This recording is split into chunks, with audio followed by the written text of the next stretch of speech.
Hey everyone, welcome to another episode of the Sports Parenting Playbook. Hey Ben, you okay? Yes, very good. Very good.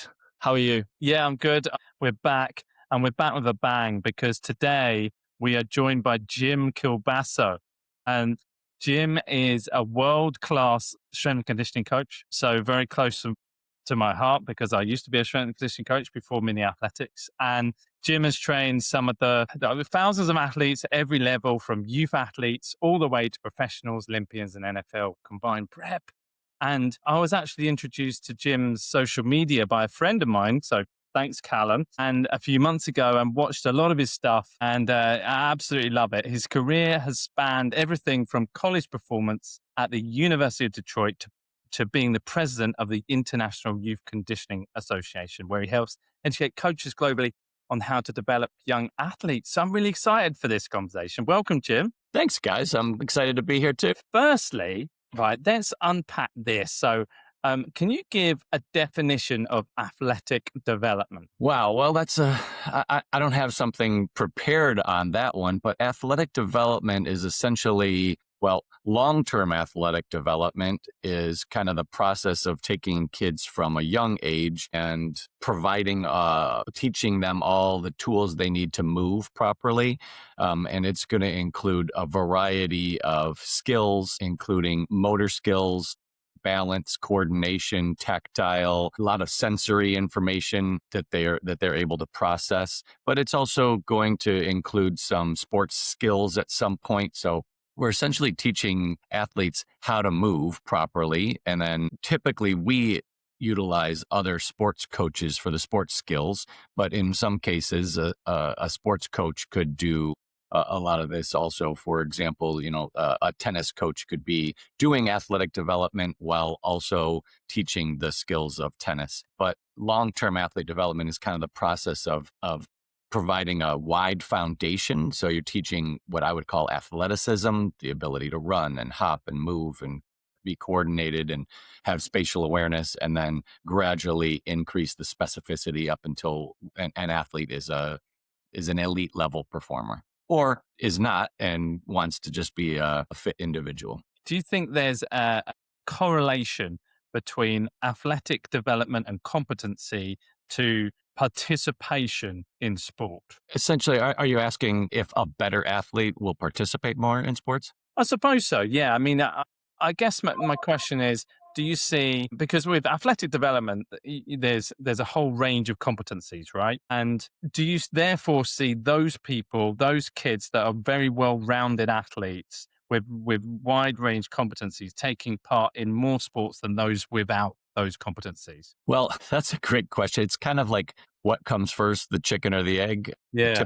Typically, athletes or kids, young kids who have coordination and speed and size and can move well, are going to enjoy sports more so than a child who doesn't have coordination and is not good at sports. But I also believe that the better you are as an athlete, the more you're going to want to participate in other sports.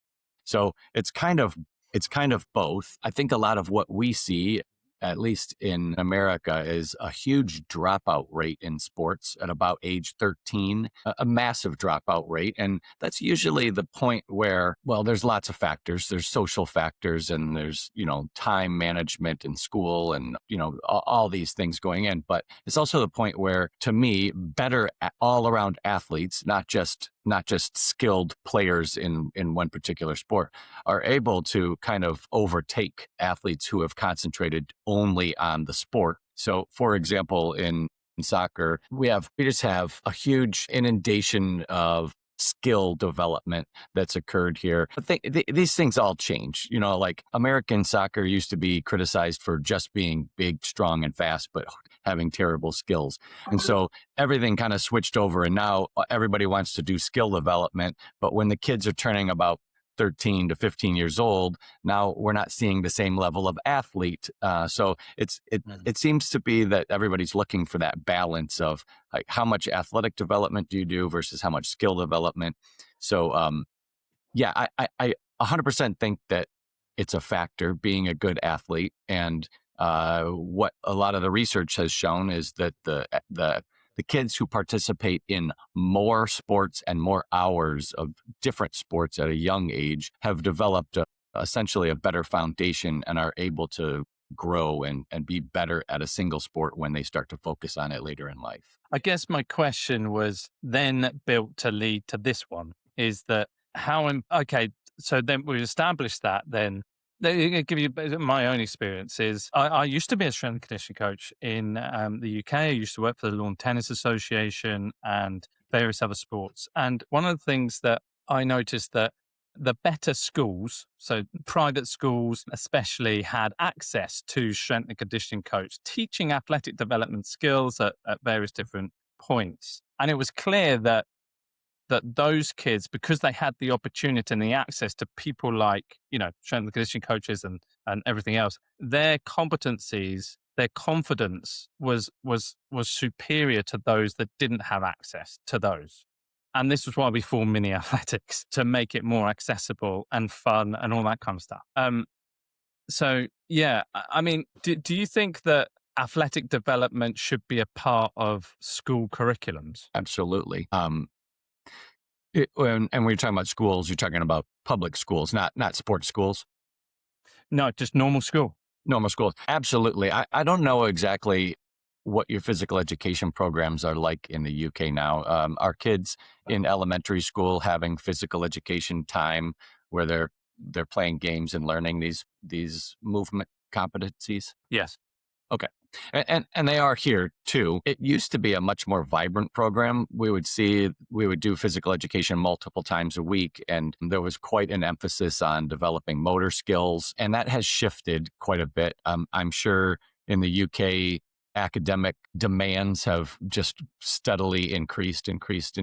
I know they have here, where they want very young kids to do things that, 20 years ago, they weren't even thinking about doing academically, but physically they're just not getting as much. So it seems like here, a lot of the physical education and athletic development has kind of been pushed towards outside sports organizations. So kids need to sign up for the soccer team or the baseball team or the football team, and that's where they're getting more of their athletic development. Unfortunately, those sports practices are focused on sports skills, not athletic development. So they're just not getting it like they could. Can I touch on a point that you said about soccer in America? Thank you for saying soccer, so I know what you're talking about. Fully used to it. It's a really interesting point because you raise about how it's changed in America in terms of the physicality, I guess, or the size and power that an athlete might be required to possess. It takes me back to my childhood, having trials at a soccer team and being told, or my dad being told at the time, that I was too small to play soccer. And one of the biggest sports stars in the game, Lionel Messi, now plays for Inter Miami, had a very similar journey in soccer, being told he's too small, he's not big enough, he would never make it, but arguably one of the best players in the world. If not, Ben, is this the only time you're going to compare yourself to Messi? I am comparing myself to Lionel Messi. I taught him everything he knows. No, I didn't. He had a very similar He had a journey. very similar journey to me. Yeah.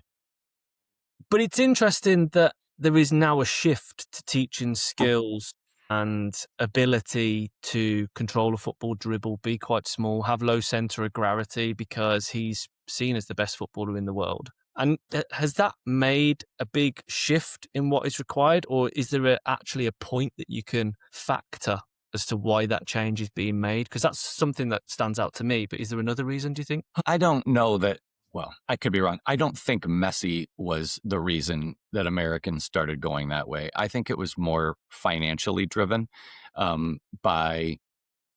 And I have friends that do it, and they're fantastic. But there's a lot more, I'll call it, technical training coaches outside of their sports team, outside of their soccer teams, that are very good at what they're doing. And that technical training work is not, for whatever reason, being done as much during soccer practice. So if you're a parent of a 10-year-old kid and you're watching one of your kid's teammates have really good skills, you ask the parent, well, how did he get so good? Oh, we were going to so-and-so to work on technical skills. Yeah. Oh man, I better go too.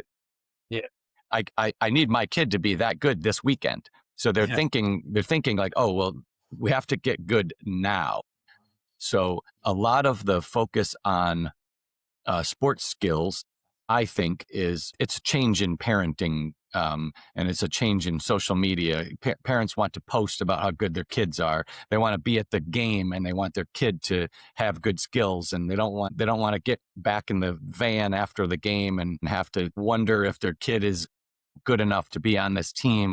So they do these sports skills programs so that the kids have the skills to compete now. And then, but it kind of comes at the expense of being an all around athlete. So they get really good at dribbling and passing, but they haven't worked on their speed or their agility or their balance and body control. And at some point, kids grow up and people can run past them. And at that point, the skills are still good, but if someone can run past you or push you off the ball, it doesn't really matter how good you are at some point. So I just think I think that's kind of what's happened here. That's my perspective on it. I don't know what you're seeing now. Yeah, it definitely happened here. And I think that those that get access to athletic development, as you're describing it there, are the kids that are already, should we say, within their sport.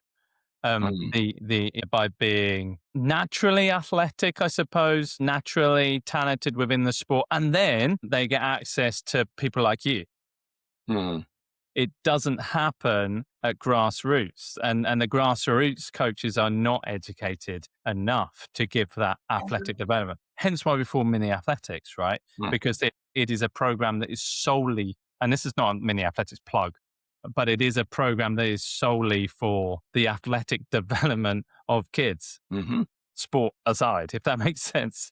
Yeah. So yeah, we definitely see it here, and it is generally people that get access to athletic development is the elite within the sport. Yeah. I don't know that we see. I think a problem that we're seeing here that can, I think, easily be solved, and Mini Athletics is probably one of the solutions, as is our work with the IYCA, is that if coaches at lower levels, talking about younger kids, if they would just spend 10 or 15 minutes at the beginning of each practice doing what I would call more athletic development skills, running and jumping and changing direction and, just stuff to make them move better, that would go a long way towards kind of raising the overall athletic ability of every kid and every team. But instead, we're so worried, and I totally understand, we're so worried about the kids understanding the game right now at 9 years old and 10 years old that we kind of lose sight of the long-term vision. And so we'd rather win the game this weekend and burn the kids out by the time they're 13, then have a slow development and allow them to enjoy the game longer and be better athletes. So, and I will also say that there are lots of arguments, and you guys might see this too. Anytime that I suggest stuff like this or playing other sports and talk about the research on that, there's always a couple of soccer parents or baseball parents who want to point out that, well, that's not what the baseball players in the Dominican Republic are doing. They're only playing baseball. Or in England, they're not playing other sports. They're just playing soccer. They're not doing any of this other stuff. And I try to explain to them that in most soccer academies, that athletic development is built into the curriculum. They're doing that stuff. And lots of evidence of different sports academies, soccer academies in Europe, playing other games like handball and doing gymnastics and judo and basketball. They do these things that's part of the curriculum. People don't see that. They're not watching Messi shoot a basketball for fun. You don't have to be great at the sport, but they're not watching that. And they're not seeing these athletes do the stuff when they're 8, 9, 10 years old, because there aren't cameras on those kids and there's not documentation. So they think that their 9-year-old should be what Messi's doing now when he's at the end of his career, if you will. And that's just not what should be happening. We should be looking at what people like Messi and all of the athletes were doing when they were 8, 9 years old. But that's not what they see. Parents want their kids to do what the elite athletes are currently doing. And that's a big mistake. It's really interesting because I think you've hit some really good points in the conversation so far, particularly about social media. I find that really interesting. I think we've got a way in which parents bring kids into sport, and the first thing they do is compare where their child is to other children, but also to the superstars of today, which is put in front of them by social media. But the key thing that isn't taken into account in a lot of cases is the child's feelings and what the child should be feeling, seeing, or doing. And like anything, whether it be sport or away from sport, we know that to get better at something, you have to do it consistently. And if we're saying to a child, right, you need to do this sport and this skill or develop in this way, but they're not enjoying it, the chances are they either will kick up a fuss and not continue to do it, or they won't do it wholeheartedly, which means that development won't come anyway. And I just think it's really interesting that you're having those conversations with parents, but parents are saying, well, they should be doing this, they should be doing that. How easy is it to change that perception in the conversations that you're having? And are there any particular examples you use? I mean, you've talked about it, but are there any kind of conversations that stick out to you that you've had like that? Yeah, there's a couple. I would say that it's easy to have the conversations. It's very challenging to combat all of the other voices and imagery and information that the parents are getting. So here's my example. We work with a little girl. Well, she's in high school now. She's a freshman in high school, 9th grade. But she started training with us when she was in 6th or 7th grade, and she played mainly soccer, but she was a fantastic distance runner. And she would compete in her school's, her middle school fun distance running events. And she was just amazing. But she was just doing it for fun. She just thought it was fun to run really fast and really far, and she could beat everybody. And eventually I had to tell the mom, I know that you want her to be a soccer player, but she's a distance runner. She is gifted. She is going to be exceptional. And it turns out she's one of the best high school distance runners in the country right now. And she's only in 9th grade. And her mom took it to heart. And what happened with her as she got a little bit better and more exposure in the distance running, all of the track coaches and distance coaches said, oh, you have to run more. You have to run more. Quit soccer, run.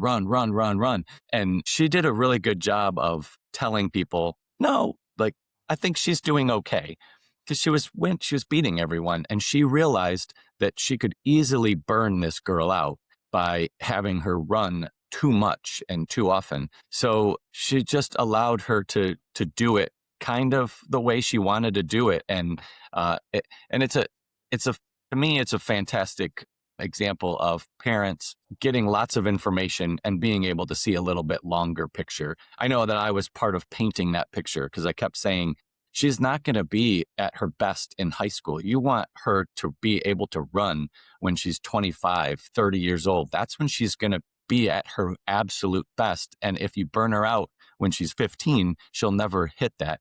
And she's done a really good job of kind of shielding this girl from all of that other mess, when everyone else was really trying hard to just essentially burn the girl out, because they knew better, because that's their thing. That's such a great story, because, I mean, wow.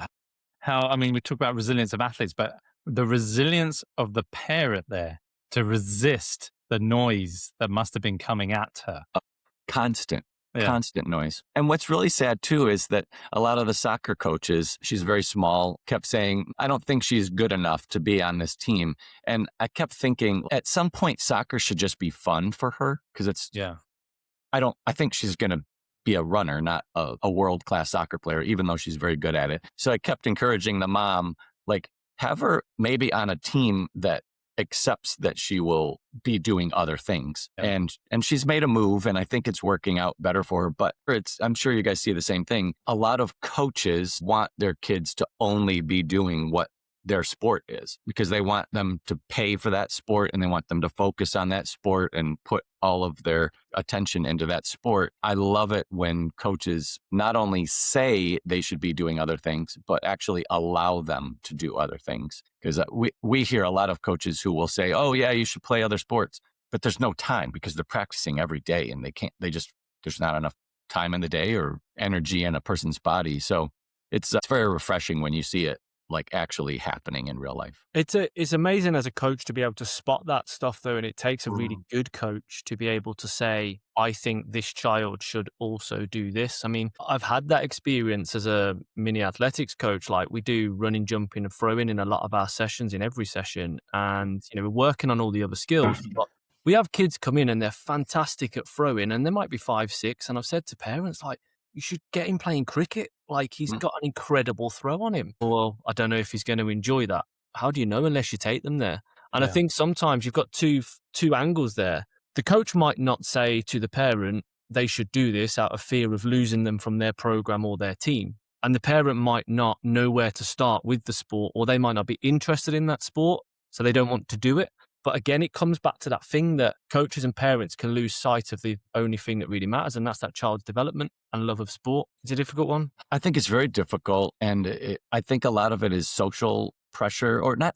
It's not just social pressure, but I think across the board, kids want to play sports with people they like. They want to be with their friends, especially at the younger ages. So I think a lot of parents worry, well, all of my son's friends are on this soccer team. How can I?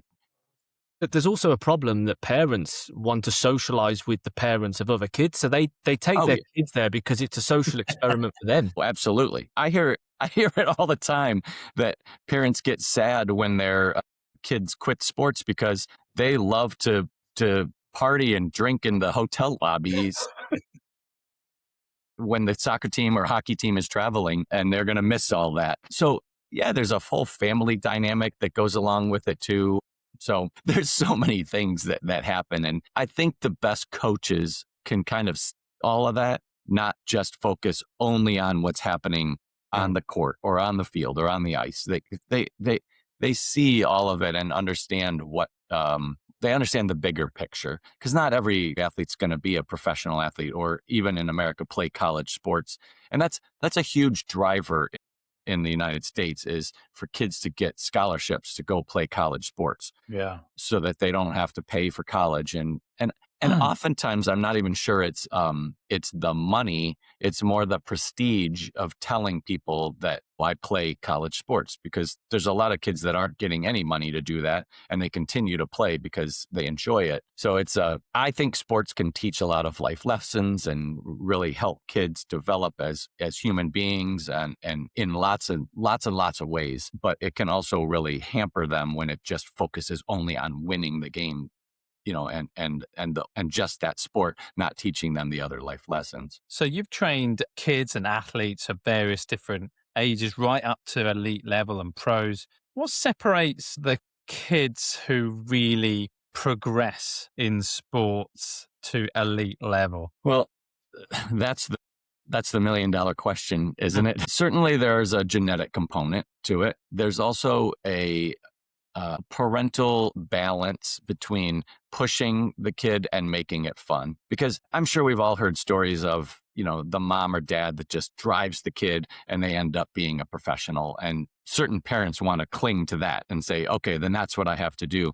But in general, most of the kids that get to a more elite level have had multiple sports experiences. They enjoy the sport. They want to participate.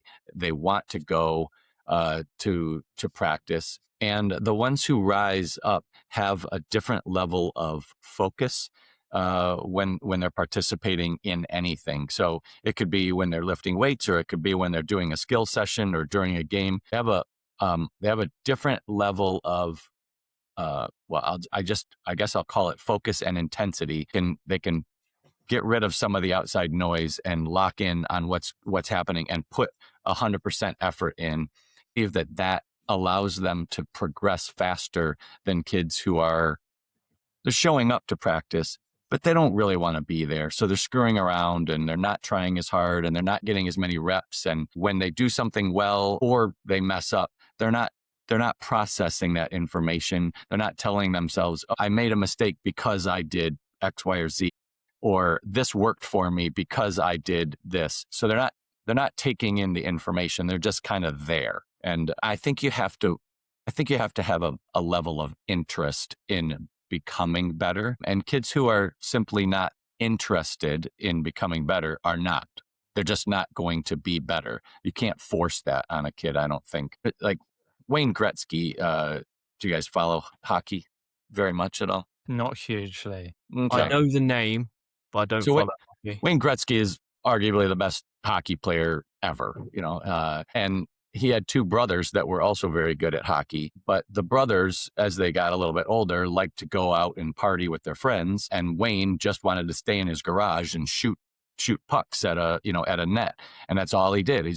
That's all he wanted to do. And he ended up being the greatest player in the world. And his brothers they were good, but not anywhere close to him, because there's a certain point that, kind of like what I was saying, you're either all in and that's all you care about and you're really invested in it, or you realize, like, I like doing something else better, and you start spending your time doing something else. So there's something in the mind, I think, that the elite athletes have that's very different than athletes who are good. Can I ask a question about strength and conditioning with youths? Because I think it's something that needs to be discussed. Because as a running coach here back in the UK, recently just renewed like safeguarding of coaching. And one of the things and topics that comes up is about physical abuse in terms of asking too much of athletes, particularly young athletes, and getting them to train too intensely. You've got the need or desire for a child to develop skills to become a better athlete. And then you've got the need and desire for them to develop physically to potentially become a better athlete.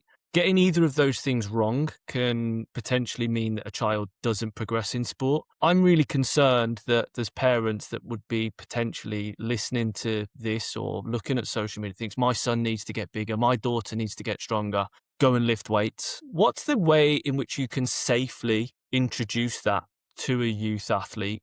And what's the earliest age that you would think that it's actually appropriate, in your opinion? Well, excellent question. And I think that there's different intensities for different ages. Absolutely.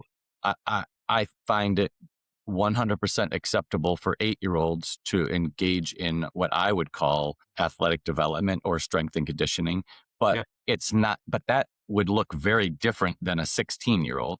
So we're not having 8-year-olds, put a barbell on their back, or constantly test what, like their max velocity is and stuff like that. It's more introduced in fun situations and in games, and it's encouraged as part of other activities. So we still might do plyometrics and sprinting drills and some strength-based exercises like push-ups and lunges and, planks, body weight type of exercises, but it's a different level of intensity. It's more about developing body control, body awareness, and a baseline level of strength so that they can move their bodies appropriately.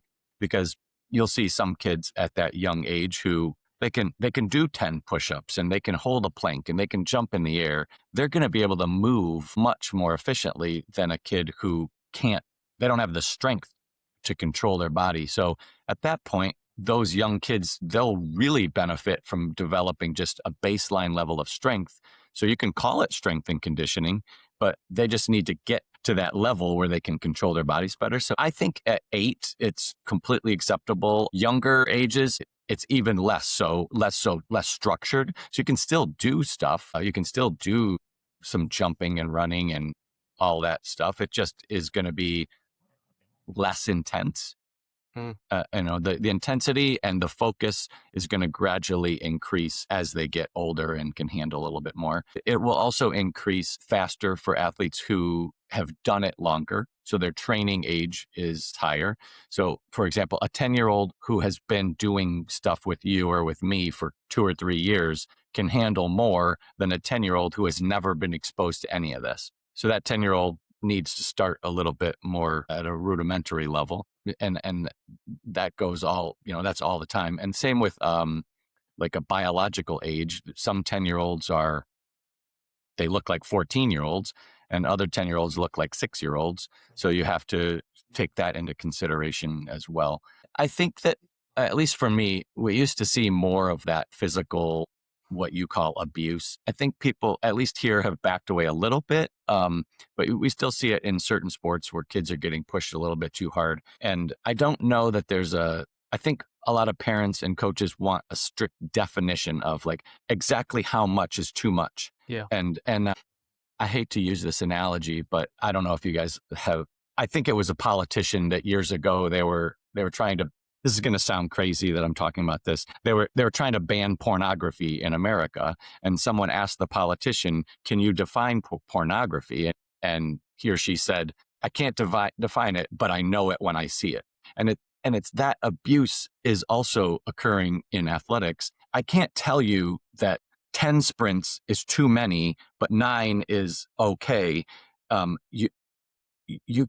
You just know it when you see it because the kids can't handle it and they start breaking down. And each kid can handle something a little bit more or less than other kids. And it's also the approach of how it's being put into the practice. If the kids are being yelled at and punished, that's very different than if it's done in a fun manner. I wish that there was just a black and white, like, at 7 years old, this is as much as you can do. And at 8, this is as much as you can do. But there's so many factors and so many variables involved. Does that make It's a sense? great answer, because I think what it actually highlights is the fact that we've spoken about this on the podcast in the past, and that is that it's so important to know your role as a parent and where you're educated enough to be able to help your children. And you've got amazing people out there like yourself who are highly qualified in this field. If you feel like your child is ready for that type of training, then seek out an expert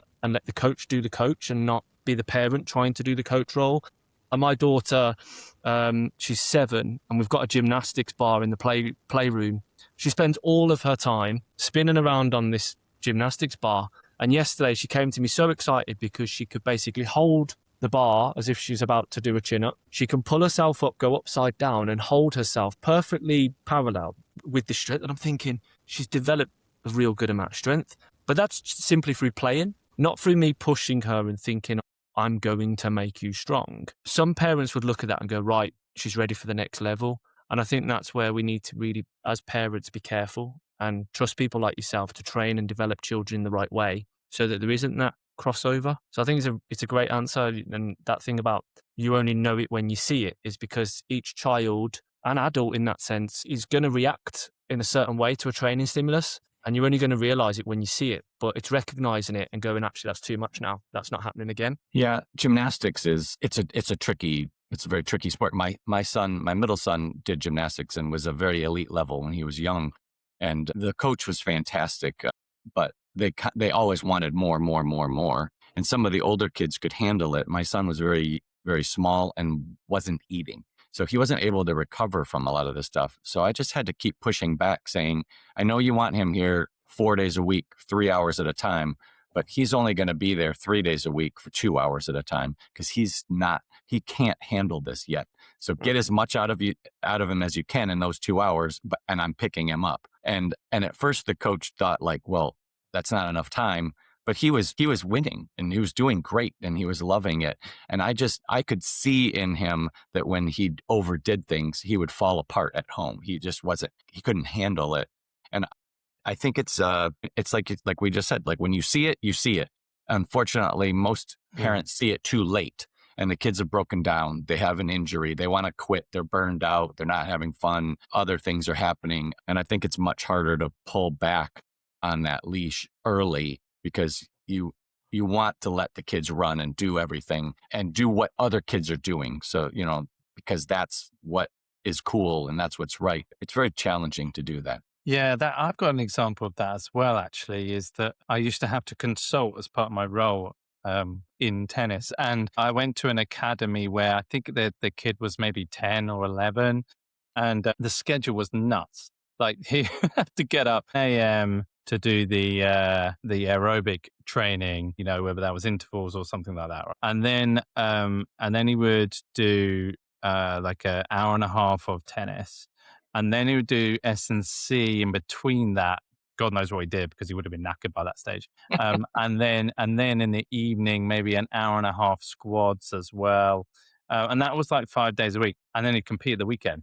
And the coach was like, "This kid just doesn't know how to work hard on the court." I'm like, I'm not surprised, mate. I mean, Yeah. if you want to see intensity on the court, stop flogging him all day long, every day, because if you actually just only did maybe half of the session and didn't do some of the other stuff, then you may see what intensity looks like. And it's really difficult because it's political as well, in the sense that coaches are being paid for these sessions. So they want them to do more because they get more money. Absolutely. What do you Well, do? and tennis is another sport, kind of like gymnastics, where there's the culture is more is better. Yeah. So, if you hit for 1 hour, well, 3 hours is better. And if you really want to get better, like hit for 4 hours, and Yeah. Yeah. I've been able to go over to China a couple times, and they have a saying over there. China has changed their athletic approach quite dramatically, but there used to be a saying that translated into English said, "If you smash enough eggs on the table, eventually one will stand up."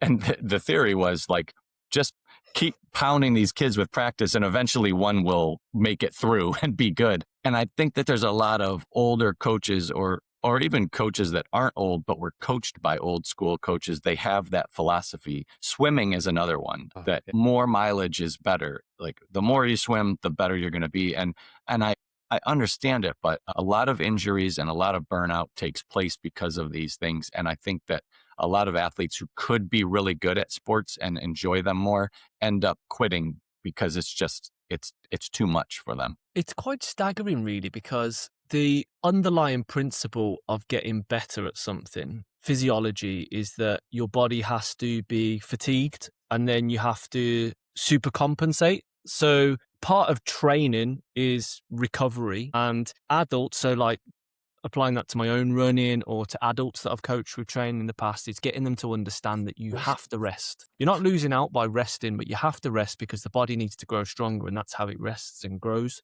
But we struggle, I think, to see that with our kids, or people see it difficult to see it with the kids because we see boundless amounts of energy. We see them constantly running around. I just can't tire them out. But you have to apply the same methods to kids, or you are going to end up with burnt out kids that don't want to take on sports later on in life because they don't enjoy it.